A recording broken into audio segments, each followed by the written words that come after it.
Hello everyone, আসসালামু আলাইকুম। আমি সঞ্জিদা বলছি চিটাগং থেকে। কেমন আছেন আপনারা সবাই? আশা করছি ভালো আছেন। আল্লাহর অশেষ রহমতে আপনাদের সবার দোয়ায় আলহামদুলিল্লাহ আমিও ভালো আছি। চলে আসলাম আপনাদের জন্য নতুন আরেকটা ব্লগ ভিডিও নিয়ে। আশা করি আপনাদের ভালো লাগবে। এখানে অনেকগুলো বাজার দেখতে পাচ্ছেন। আমি আদা আর রসুন ভেজাতে দিয়ে দিয়েছি যাতে একটু খোসাটা নরম হয়ে যায়, খোসা ছাড়াতে সহজ হবে। আর এদিকে হচ্ছে ওয়ান টাইম গ্লাস, প্লেট, তারপর কিছু বড় সাইজের বাটি আর কিছু হচ্ছে ছোট সাইজের বাটি আনা হয়েছে। আর এদিকে হচ্ছে সব রকম মশলা, মানে বাবুর্চির হাতের বিরিয়ানির জন্য যে যে মশলাগুলো আসলে লাগে, তো বাবুর্চি লিস্ট করে দিয়েছেন, তো সেই অনুযায়ী আনা হয়েছে। এলাচ, দারচিনি, তারপর এখানে বিভিন্ন রকম আসলে মশলা আছে, অনেকগুলো মশলার আমি নামও জানি না। জয়ফল মেবি, তারপর জয়ত্রী এগুলো আছে, তারপরে হচ্ছে শাহি জিরা আছে, চিকন জিরা আছে, অনেক কিছুই, ঘি, আর এদিকে অনেকগুলো পেঁয়াজ আর টিস্যু। আর এই তো পরদিন আবার সকাল থেকে ব্লগটা শুরু করছি। এখানে বাবুর্চি আঙ্কেল এসে সব কিছু রেডি করছে। আমরা পেঁয়াজ, রসুন, বাদাম, সরিষা, কাঁচামরিচ আরও যা যা লাগে সব কিছুই হচ্ছে ব্লেন্ড করে নিয়েছি নারকেল সহ। আর এদিকে হচ্ছে আঙ্কেল এখন পেঁয়াজ ছিলে কেটে নিচ্ছে। মাশাল্লাহ, ওনাদের মানে আসলে বাবুর্চির হাত বলে কথা। প্রত্যেকটা পেঁয়াজের সাইজ একই রকম হচ্ছে, একটুও মানে বেশ হয় না যে আমরা তো করলে এক একটা এক এক রকম হয়, বাট মাশাল্লাহ ওনারগুলো সব পারফেক্ট।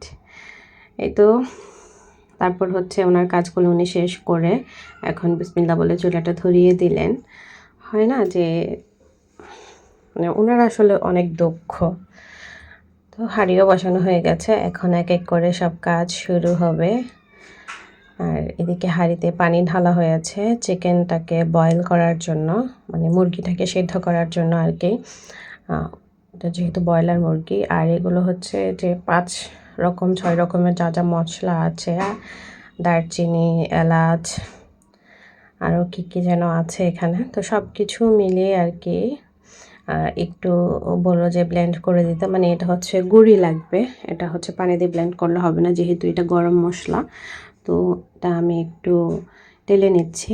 এর মধ্যেই দেখলাম যে চিকেনটা বয়েল হয়ে গেছে, কিন্তু চিকেনটা ভালো করে ছেঁকে নিচ্ছে, পানিটা ঝরিয়ে নিচ্ছে আর কি। আর এদিকে আমার এটাও হয়ে এসেছে, এটা আমি ব্লেন্ড করে নেব একটু ঠান্ডা হওয়ার পর। আর আমি চিকন জিরা না শাহি জিরা ঠিক আমি বলতে পারছি না, কারণ জিরা দুটোটা আমার একই রকমই লাগে। যাই হোক, যে কোনো একটা হলেই হয়েছে। তো জিরাটাও ব্লেন্ড করে নিলাম। তারপরে এসে দেখলাম যে আঙ্কেল হচ্ছে চিকেনটাকে একটু ভেজে নিচ্ছে, আলুও ভেজে নিয়েছে, এখন চিকেন ভেজে নিচ্ছে আর কি। একটু একটু মানে হয় না যে ব্রাউন কালার হয়ে এসেছে, হালকা একদম হালকা বাদামি রঙের হয়ে আসার পরই উনি এগুলো তুলে নিচ্ছেন। তো আসলে যত তাড়াতাড়ি সম্ভব আসলে আমরা রান্নাটা শেষ করার চেষ্টা করছি, যেহেতু আজকে আমরা মেহমানদারি করব আল্লাহর কোরআনের পাখিদেরকে, তো ওদের জন্যই এত আয়োজন। অশেষ রহমতে আপনাদের সবার দোয়ায় আল্লাহ আমাদেরকে এতটুকু তৌফিক তো দিয়েছেন যাতে আমরা আমাদের মেহমানদেরকে মেহমানদারি করতে পারি। আর এদিকে হচ্ছে আমি যতগুলা আদা রসুন মানে যা যা পেস্ট করার ছিল আর কিগুলো পেস্ট করে রেখেছি। আর এদিকে হচ্ছে আঙ্কেল রান্নাটা বসিয়ে দিয়েছে। সর্বপ্রথমেই পেঁয়াজ বেরেস্তা করে নিয়েছে অনেকগুলা, ওটা তোলার পর এখন বাকি পেঁয়াজগুলো দিয়ে এখানে আদা রসুন বাটা, মানে হয় না যে যতগুলো মশলা আমরা ব্লেন্ড করে রেখেছিলাম সব এক এক করে দিয়ে আর রান্নাটা বসিয়ে দিচ্ছেন। এখন প্রায় হচ্ছে 11টা বাজছে, তো 11:30 বাজে আমাদের পাখিরা চলে আসবে। তার আগে হচ্ছে আমরা চেষ্টা করছি আমাদের সব কাজগুলো সম্পন্ন করার। আসলে রান্নাটা ছাদেই করার কথা ছিল, বাট প্রচণ্ড রোদ, এত রোদে আসলে করা সম্ভব ছিল না, তাই পার্কিংয়ে করতে হয়েছে। আর কোরআনের পাখিদের বসার ব্যবস্থা আমাদের ঘরেই করা হয়েছিল। ভেবেছিলাম ঘরে তো আসলে অত বাচ্চা বসানো যাবে না, তো পার্কিংয়ে সবাইকে সুন্দর করে বসাবো, বাট আসলে আল্লাহর ইচ্ছেই উত্তম, আল্লাহ উত্তম পরিকল্পনাকারী। কোরআনের পাখিরাও চলে এসেছে।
তো আজকে যেহেতু জুমার দিন সবাই নামাজ পড়তে গেল আর এদিকে আমরা আমাদের বাকি কাজগুলো শেষ করে নিচ্ছি। প্রথমে হচ্ছে মা ফাতেমার উসিলায় মানে ওনার নামে হচ্ছে একটা ছোট হাঁড়ি তুলে রেখে দিলাম। এটা নাকি এভাবে রাখতে হয়, অবশ্যই এটা আমি ছোটোবেলা থেকেই দেখে এসেছি মা দাদিদের থেকে। এখানে এসেও দেখি যে আমার শাশুড়ি মা দাদিও এমনই করেন, মানে দাদি শাশুড়ি আর কি। ওনারা প্রথমেই হচ্ছে মা ফাতেমার নাম করে এক হাঁড়ি তুলে রাখেন, কারণ মা ফাতেমা তো অনেক বরকতময় একজন মানুষ ছিলেন, তো ওনার নামে একটা তুলে রেখেছেন আর কি। আর এদিকে আমার কোরআনের পাখিদের জন্য হচ্ছে ভাত নেওয়া হচ্ছে। আমার কোরআনের পাখি বলতে আমার ভাই, আমার ছেলে, ওর মাদ্রাসায় ওর সহপাঠী যতজন আছেন সবার জন্যই হচ্ছে এখানে ভাত নেওয়া হচ্ছে। তো বাবুর্চি আঙ্কেল এটা করে দিচ্ছেন। আবার দেখলাম যে প্লেটটা হয়তো গরম হয়ে যাচ্ছে, যার কারণে উনি একটু পরপর প্লেটটা ধুচ্ছিলেন, কারণ ভাত এই মাত্র তৈরি হয়েছে। কিভাবে ধোয়া উঠছে দেখে বুঝতে পারছেন। আর বিরিয়ানি গরম গরম না খেলে একদম ভালোই লাগবে না। তো আমরা চেষ্টা করছি যে ইনস্ট্যান্টই ওদের কাছে পাঠিয়ে দিতে। এই দুইটা হাঁড়ি আমার ছেলের কাছে চলে যাবে, আমার ছেলের মাদ্রাসায়। আর এগুলো কয়েকটা বাটি করা হয়েছে আমাদের আত্মীয় স্বজনদের জন্য। যেহেতু মুরব্বিদের নামে ফাতিহাটা দেয়া হয়েছে সবার উসিলায়, সব বুজুর্গদের জন্যে, তো সবাইকেই মোটামুটি দেওয়ার চেষ্টা করেছে আলহামদুলিল্লাহ। আর আর আমাদের আশেপাশে যেগুলো আছে এগুলো আমার পিচ্চি ননদ তা দিয়ে এসেছে। আর এদিকে হচ্ছে আমাদের ভাগ্নে উঠে গিয়েছে, তার সাথে আমি একটু দুষ্টুমি করছিলাম। অবশ্য আমাদের ঘরটা আজকে একটু এলোমেলো। এলোমেলো হওয়ার কারণ সকাল ৭টা থেকে এখানে কাজ হচ্ছে। তার মধ্যে আমাদের সামনের রুমের সোফাগুলোও সরিয়ে ফেলা হয়েছে যাতে কোরআনের পাঠে সুন্দর করে বসতে পারে। আর ওরা নামাজ পড়ে আসার আগে হচ্ছে আমি এদিকে সবটা সেট আপ করে দিয়েছি। এদিকে আমার ছেলে আর ননদের মেয়ে বারবার হাঁটাহাঁটি করছিল, যার কারণে একটু কুঁচকে যাচ্ছিল। ব্যাপার না, ওরা এসে গেলেই ওদেরকে বসা দিতে পারবো। এর মধ্যে ওরা চলে এসেছে, এক এক করে ওরা সবাই বসে গিয়েছে। আর ওদের মধ্যে বড় যারা আছেন ওনারা হচ্ছে সবাইকে মানে হয় না থালাতে বেড়ে দিচ্ছেন। যেহেতু এটা বিরিয়ানি যে কোনোভাবে বসে খেয়ে ফেলা যাবে, তারপরেও চেষ্টা করেছি ওদের জন্য যাতে একটু আরাম হয়। আর দুই পাশ থেকে দুইটা ফ্যান দেওয়ার চেষ্টা করেছি, যেহেতু আমাদের মাথার উপরই ছাদ, প্রচণ্ড গরম। আর শুক্রবারে কেন জানি না আমার এমনিতেই গরমটা একটু বেশি লাগে, জানি না আমার নাকি সবার, কিন্তু তুলনামূলকভাবে একটু বেশিই লাগে। তার মধ্যে তো আজকে সারাটা দিন চলে চলেছে এই আর কি। যাই হোক, আলহামদুলিল্লাহ, আল্লাহর অশেষ রহমতে আপনাদের সকলের দোয়ায় সুন্দরভাবে সবটা সম্পন্ন করতে পেরেছি। এটার জন্য আলহামদুলিল্লাহ, আলহামদুলিল্লাহ, আলহামদুলিল্লাহ। আমরা যে উদ্দেশ্যে করেছি আল্লাহ যেন আমাদের সেই নিয়ত পূরণ করেন, সবাই দোয়া করবেন।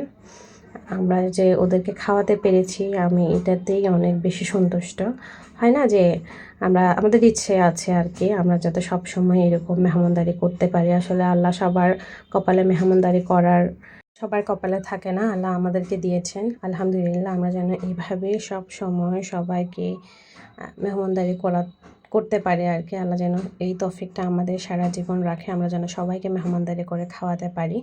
যাই হোক, কোরআনের পাখিরা এখন সবাই চলে গিয়েছে, তো সব কিছু গুছিয়ে আমরাও খেতে বসলাম। আজকের ভিডিওটা এ পর্যন্তই। আজকের আমার এই ভিডিওটা আপনাদের কাছে কেমন লাগলো অবশ্যই একটা লাইক কমেন্ট দিয়ে জানাতে ভুলবেন না। আমার চ্যানেলে নতুন হয়ে থাকলে আমার চ্যানেলটা সাবস্ক্রাইব করে আমার পাশেই থেকে যাবেন, যাতে নতুন ভিডিও আসলে আপনাদের কাছে নোটিফিকেশান পৌঁছে যায়, আপনারা আপনাদের সময় সুযোগ বুঝে আমার ভিডিওগুলো দেখে নিতে পারেন। আর আজকের মতো এখান থেকেই বিদায় নিচ্ছি। দেখা হবে নেক্সট কোনো ভিডিওতে। সবাই ভালো থাকবেন, সুস্থ থাকবেন। আল্লাহ হাফেজ, আসসালামু আলাইকুম।